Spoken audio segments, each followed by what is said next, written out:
সুপ্রিয় দর্শক আসসালামু আলাইকুম।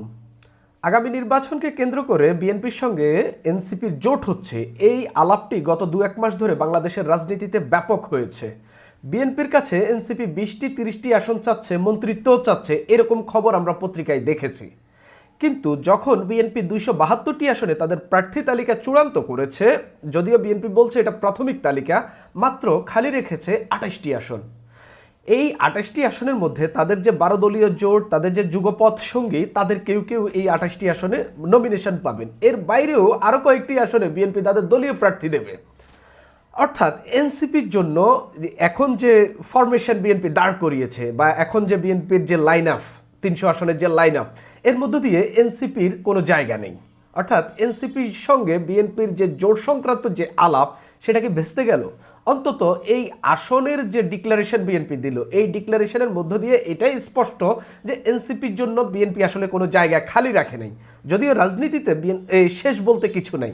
আপনার মনোনয়ন প্রত্যাহারের আগদিন পর্যন্ত হয়তো বা প্রত্যাহার করে এনসিপিকে জায়গা খালি করে দিতে পারে যদি সমঝোতা হয়, কিন্তু এখন পর্যন্ত যে ফরমেশন, এটা দেখে আমার মনে হচ্ছে এবং আমি বিশ্বাস করি যে এনসিপির সঙ্গে বিএনপির যে জোট হওয়ার যে আলাপ, সেটা ভেস্তে গেছে। অর্থাৎ এই জোটটি হচ্ছে না।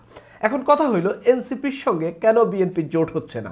এই জোট না হওয়ার অন্যতম যে কারণ বা যে ইন্ডিকেশন যেটা, সেটা হলো বিএনপির ২৭২টি আসনে তাদের প্রার্থী দিয়ে দেওয়া। কেননা বিএনপি যেসব আসনে প্রার্থী দিয়েছে, আপনারাও খুব ভালো করে জানেন, এর মধ্য থেকে যদি ১ জন, ২ জন, ৫ জন, ১০ জনকে বিএনপি বসিয়ে দিতে হয়, সেটা বিএনপির জন্য কতটা কঠিন সেটা নিশ্চয়ই আপনারা জানেন। এক কামাল জামান মাদারীপুর ১ আসনের, যাকে প্রথমে মনোনয়ন দেওয়া হয়েছে, পরবর্তীতে স্থগিত করে আরেকজনকে, নাদিরা আক্তারকে মনোনয়ন দেওয়া হয়েছে। আপনারা দেখেছেন কামাল জামানের মনোনয়ন স্থগিত করাটা বিএনপির জন্য কতটা কঠিন ছিল।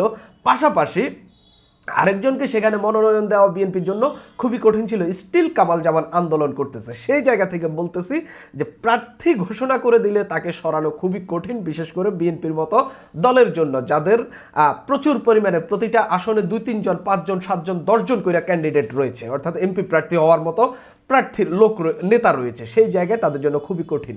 এখন কথা হলো, এনসিপির সঙ্গে বিএনপির এই জোটের আলাপ কেন ভেস্তে গেল, কিংবা এখনকার যে প্রেক্ষাপট, এই প্রেক্ষাপটে কেন মনে হচ্ছে না যে এনসিপির সঙ্গে বিএনপির জোটটি কেন হয়নি, সেটা নিয়ে আলাপ করব।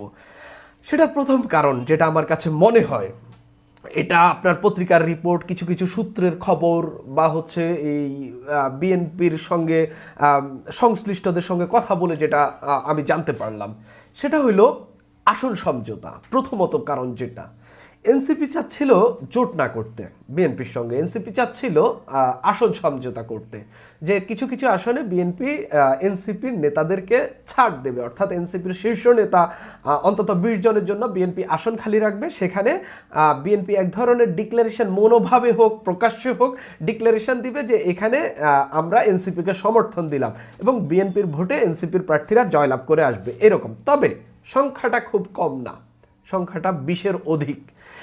এখন বিএনপি চেয়েছিল জোট। জোট হইলে কি সুবিধা সেটাও আমি বলবো। এখন বিএনপি পাশাপাশি জোট চেয়েছে, পাশাপাশি আসন সমঝোতা যত কম দিতে পারে, আসন যত কম দিতে পারে, এটাই বড় দলগুলোর বৈশিষ্ট্য।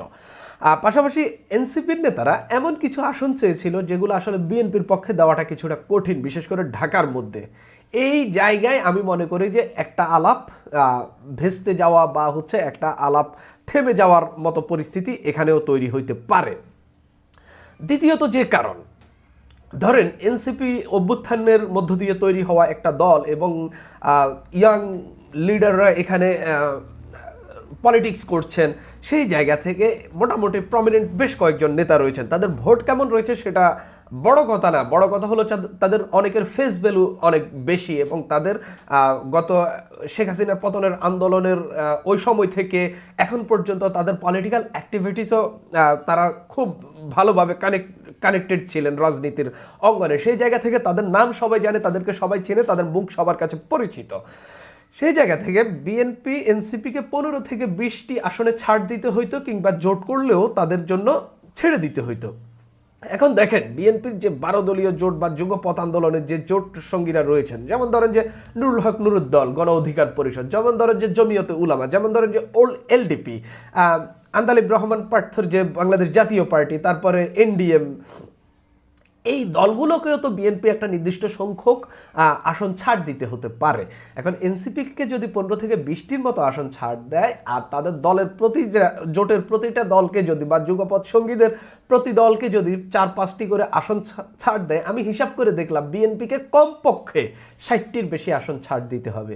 বিএনপি কি 60টির বেশি আসন ছাড় দিতে প্রস্তুত? আমার মনে হয় না। বিএনপি চাচ্ছে যত সম্ভব তাদের এমপি, তাদের নির্বাচিত, তাদের ধানের শীষের এমপি সংসদে যাক, এতে তারা আগামী সংসদে তাদের সিদ্ধান্তগুলো নিতে তারা একটা ভালো ফেভার পাবে, বা তারা তাদের মতো করে একটা সরকার পরিচালনা করতে, যেটা এই অভ্যুত্থান পরবর্তীতে এই যে একটা ভাঙন বা যে একটা ধ্বংসস্তূপ এখানে তৈরি হয়েছে, বিশেষ করে সরকার বা হচ্ছে অর্থনৈতিক কাঠামোর মধ্যে, সেগুলো তারা হয়তো তাদের মতো ঠিক করতে পারবে ভেবে তারা তারা তাদের সংসদে অ্যাজ মাচ অ্যাজ পসিবল তারা তাদের এমপি নিয়ে যেতে চাচ্ছে। বিএনপি এটাও খুব ভালো করে জানে যে এনসিপি নেতাদেরকে যদি আসন ছাড় দেওয়া হয়, জোট করা হয়, তারা যদি সংসদে যায়, সংসদে গেলে যত যাই হোক বিএনপির ভোটেই তো তারা জয়লাভ করে সংসদে যাবে।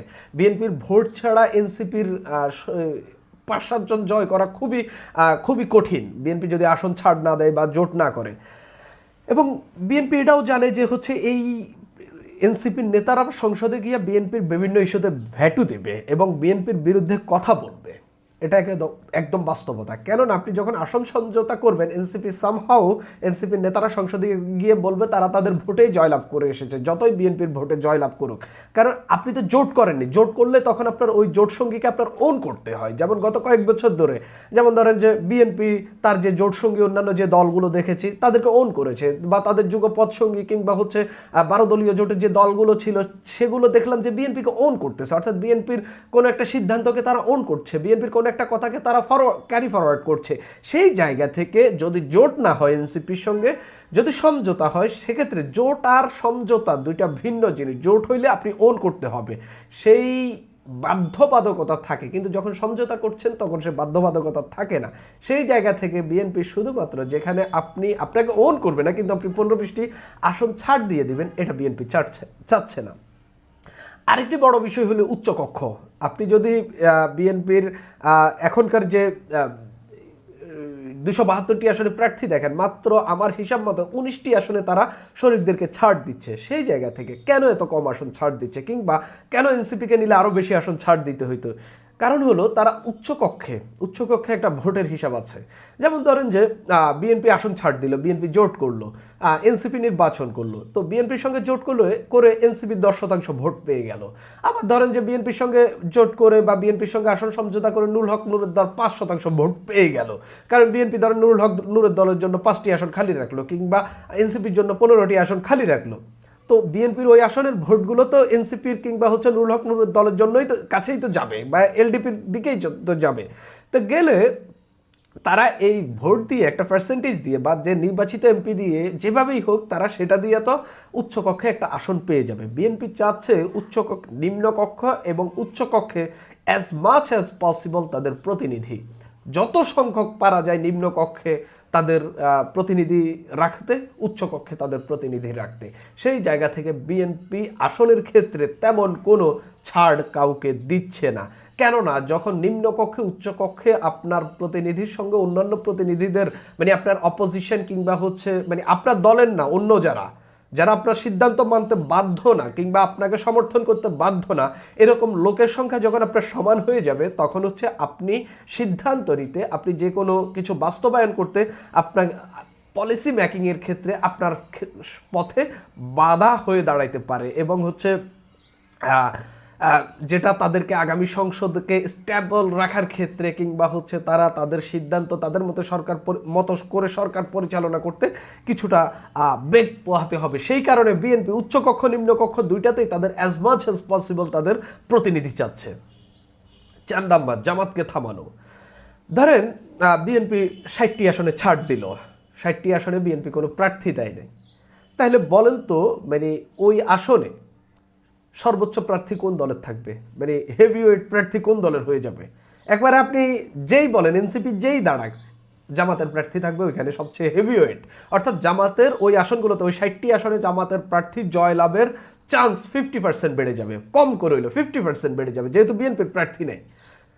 এই হইল একটা বিষয়। তাহলে জামাতের উইনিংয়ের যদি 60টি আসনে ছাড় দেন, তাহলে ওইখানে যদি 30টি আসনে জামাত জয়লাভ করে, অন্যান্য সারা দেশে যদি জামাত আরও 240টি আসনে ফাইট করে যদি জামাত 50টি আসন পেয়ে যায়, তাহলে 30 আর 50 80 জন জনপ্রতিনিধি যদি সংসদে জামাতের থাকে, বিএনপি কি তাদের সঙ্গে সেভাবে পেরে উঠবে? কিংবা এই সুযোগটা কি জামাতকে দেওয়া উচিত বিএনপির? আমার কাছে মনে হচ্ছে বিএনপি এই পলিটিক্যাল গেমটাও হচ্ছে খেলেছে, যেন জামাতকে তারা থামাতে পারে। যত যাই হোক, শাপলাকলি ধানের শীষ না থাকলে শাপলাকলি কিংবা হচ্ছে নুরুল হক নুরের দলের ট্রাক কিংবা হচ্ছে অন্যান্য দলের প্রতীক এই দাড়িপাল্লার প্রতীকের চেয়ে বড় না। সেই জায়গা থেকে জামাতকে ব্যালটে যতটুকু ঠেকানো যায় সেটাই বিএনপি চেষ্টা করছে। তার জন্য তারা অ্যাজ মাচ অ্যাজ পসিবল আসলে তাদের প্রার্থী দিচ্ছে। সর্বশেষ কারণ যেটা আমার কাছে মনে হয় নেতাকর্মীদেরকে খুশি রাখা কিভাবে, বিএনপি দেখেন গত 3টা নির্বাচন বাংলাদেশে সেভাবে হয়নি কি দলীয় শেখ হাসিনা সরকারের অধীনেও হয়েছে, এগুলোকে কোনো নির্বাচনই বলা যায় না। বিএনপি একটা নির্বাচনে 2018 সালের নির্বাচনে অংশগ্রহণ করেছে, সেটা বিএনপি শুধুমাত্র দেখানোর জন্য যে শেখ হাসিনা সব দলের অংশগ্রহণে কিভাবে নির্বাচন দেয় সেটা আপনার বিশ্বকে দেখানোর জন্য। তো দেখাইলো, আমরা দেখলাম কি ঘটলো, আমরা দেখেছি। অর্থাৎ গত 3টা এমপি নির্বাচনে, সংসদ নির্বাচনে বিএনপি তাদের প্রার্থী বা হচ্ছে বিএনপির নেতারা প্রার্থী হননি। স্থানীয় সরকার নির্বাচনে বিএনপির নেতারা প্রার্থী হননি। সেই জায়গা থেকে বিএনপির প্রার্থী জমে গেছে প্রচুর পরিমাণে। আপনি দেখেন প্রতিটা আসনে 5 জন 10 জন, আমি একটা হিসাবে দেখিয়েছি 90টির বেশি আসনে বিএনপির প্রার্থিতা বাতিলের, যাদেরকে প্রার্থী দেওয়া হয়েছে তাদের প্রার্থিতা বাতিলের জন্য আন্দোলন চলছে। এবং কোনো কোনো জায়গায় 9-10 জন নেতা একসঙ্গে হয়ে গেছেন শুধুমাত্র যাকে নমিনেশন দিয়েছে তাকে বাতিল করার জন্য। অর্থাৎ বিএনপির প্রচুর পরিমাণ নেতা আসনে আসনে তৈরি হয়ে আছে। সেই জায়গা থেকে এখন আপনি যদি শরিককে যদি বা হচ্ছে জোটকে যদি আপনি 60টি আসন ছেড়ে দেন, এই নেতারা অখুশি হবে। ইতিমধ্যে যে 19টি আসনে আমি যে আলাপটা করেছি, যে 19টি আসনে বিএনপি তাদের শরিকদেরকে দিচ্ছে, সেই 19টি আসনে চরম ক্ষোভ রয়েছে। কেননা তারা বলছেন সারা দেশে এত আসন থাকতে আমরাই কেন, এরকম কথাবার্তা হচ্ছে। সেই জায়গা থেকে বিএনপির নেতারা যেন শরিক, অন্তত দলের নেতা হইলে আপনি কয়েকদিন কোন দল করলো তো শেষ মুহূর্তে গিয়ে দলের সিলটা তো হচ্ছে তানের শীষে গিয়ে মারবেন। সেই জায়গা থেকে বিএনপি তার নেতাকর্মীদেরকে খুশি রাখার জন্য এই জোটকে কিংবা হচ্ছে শরিকদেরকে আসন সমঝোতার ক্ষেত্রে খুব বেশি স্পেস বিএনপি দিচ্ছে না। আমি এই 5টা কারণ বের করেছি, আমার কাছে যথার্থ মনে হচ্ছে যে এই 5টা কারণের মধ্যে কিছু একটা ঘটেছে কিংবা এই কারণগুলোর কিছু কিছু ঘটেছে যেগুলোর উপর বেস করে বিএনপি সিদ্ধান্ত নিয়েছে যে আসলে এনসিপির সঙ্গে জোটে না যাওয়ার, কিংবা এনসিপির সঙ্গে বা এনসিপির দিক থেকেও হয়তো চাওয়া পাওয়ার বিষয়টা খুব বেশি ছিল, সেগুলোও হইতে পারে। সেই জায়গা থেকে বিএনপি কিন্তু এই নির্বাচনে জোটকে শরিককে খুব একটা বেশি স্পেস দিচ্ছে না। কেউ কেউ এটাকে দেখছেন বিএনপি একা হয়ে পড়ছে। অবশ্যই বিএনপির এখন সুদিন চলছে, কেননা তারা মনে করছে আগামী নির্বাচনে তারা জোট ছাড়াই জয়লাভ করে আসতে পারবে। সেই জায়গা থেকে বিএনপি যখন বিপদে পড়বে তখন জোটের প্রয়োজনীয়তা বাড়বে। এখন যেহেতু তারা এই জোটকে সেভাবে স্পেস দিচ্ছে না, সেটা পরবর্তীতে কিন্তু একটা ইম্প্যাক্ট ফেলবে, সেটারও একটা অসুবিধা আছে। কিন্তু আবার এটাও সত্য যে আগামী সংসদে বিএনপি যদি তাদের মতো করে সরকার চালাইতে চায়, কেননা এই দেশের যে এখন ভঙ্গুর পরিস্থিতি তৈরি হয়েছে, এই পরিস্থিতির মধ্যে একটা শক্তিশালী এবং স্ট্যাবল সরকার অবশ্যই দরকার। সেই দিক থেকে চিন্তা করলে বিএনপির সিদ্ধান্ত বা দলীয়ভাবে বিএনপির দলগতভাবে সিদ্ধান্ত তাদের পার্সপেক্টিভে এটা তাদের জন্য ভালো বলে আমার কাছে মনে হচ্ছে। কিন্তু জোট কেন্দ্রিক চিন্তা করলে বিএনপি এক ধরনের বিট্রে বলা যাবে না, এটাকে ধরেন খুব একটা বেশি স্পেস দিচ্ছে না এটা বলা যাবে। সুপ্রিয় দর্শক, এখন এই পর্যন্তই।